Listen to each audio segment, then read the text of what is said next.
ஒரு இன்டர்வியூவில் இப்போ டொமினிக் அருண் சொன்ன ஒரு விஷயம் என்னன்னா, லோக்கா படத்தில் ஆல்ரெடி வந்துட்டு ஒரு சின்ன ரோலில் டொவினோ தாமஸும் துல்கர் சல்மான் சாரும் வந்துட்டு நடிச்சிருப்பாங்க. ஸோ லோக்கா சாப்டர் 2 வந்துட்டு கண்டிப்பாக வரப்போகிறதா சொல்லியிருந்தாங்க. ஸோ லோக்கா சாப்டர் 2 மட்டும் இல்லாமல் 3யும் வரும். ஸோ இந்த படம் வந்துட்டு பார்ட் 5 வரைக்கும் இருக்குது அப்படிங்கிற ஒரு செய்தியும் வந்திருக்கு. ஸோ இப்போ லோக்கா சாப்டர் 2ல் வந்துட்டு மூத்தோனா நம்ம மம்முட்டி சார், துல்கர் சல்மான் சாரோட அப்பா மம்முட்டி சார் வந்துட்டு நடிக்க போகிறதா ஒரு செய்தி வந்திருந்தது. ஸோ நான் ஆல்ரெடி சொல்லியிருந்தேன் இல்லையா, சாப்டர் 2 வந்துட்டு ஆஸ் அ மூத்தோனா நம்ம மம்முட்டி சார் வந்துட்டு நடிக்க போறாங்க. ஸோ இதில் கல்யாணி பிரியதர்ஷன் மேம் வந்துட்டு எல்லா மக்களுமே வந்துட்டு ஒரு வேம்பயராக வந்துட்டு பார்ப்பாங்க. ஆனால் அவங்க தான் வந்துட்டு ஒரு கடவுள், அதாவது நீலி. ஸோ இவங்க எல்லாருக்குமே ஒரு சூப்பர் ஹீரோவாக தான் நம்ம மூத்தோன் சார் இருக்க போறாரு, அதாவது மம்முட்டி சார்.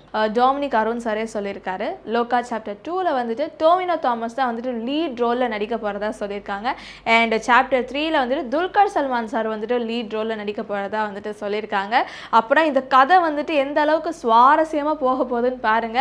அண்ட் இந்த படத்தோட ஸ்கிரிப்ட் வந்துட்டு இன்னும் ஒரு சில வாரத்தில் வந்துட்டு ஸ்டார்ட் பண்ணுவேன் அப்படின்ட்டு நம்ம டொமினிக் அருண் சார் சொல்லியிருக்காரு. அப்போனா வந்துட்டு இதில் நம்ம கல்யாணி பிரியதர்ஷன் மேமோட ஆக்டிங் வந்துட்டு இன்னும் வேற லெவலில் கலக்க போகிறாங்கன்னு நான் நினைக்கிறேன்.